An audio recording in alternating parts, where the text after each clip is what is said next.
In this video, I'm gonna teach you how to change graphics in Black Ops 6. It's a very easy process, so make sure to follow along.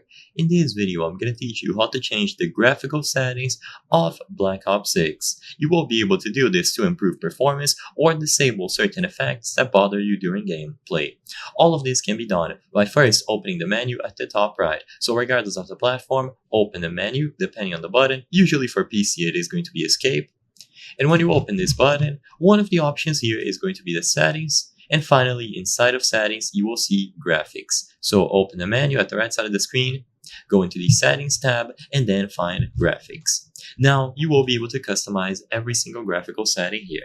I'm not going to go over every single one of them. There are too many, but basically under quality, you will find most of the important stuff. If you don't really care to spend a lot of time here, I recommend just choosing from the graphical presets. So if you have a powerful PC, something like high will give you a nice mix of graphical quality. If you want to go even higher, you can go ultra, which might affect your performance. And if you just want the best FPS possible, you can set it to low. You will be able to change stuff like the resolution, enable or disable dynamic resolution, where it will automatically upscale or downscale the game depending on the desired frame rate. And then you have other options like upscaling, and finally all of the individual settings under details and textures. So some of these will affect gameplay. So for example, depth of field might throw you off if you are aiming down sights and the rest of the area is blurry, so you might want to disable this. All of the settings will tell you how much they will impact your GPU, CPU, VRAM, so you can always keep track of how much VRAM you are using.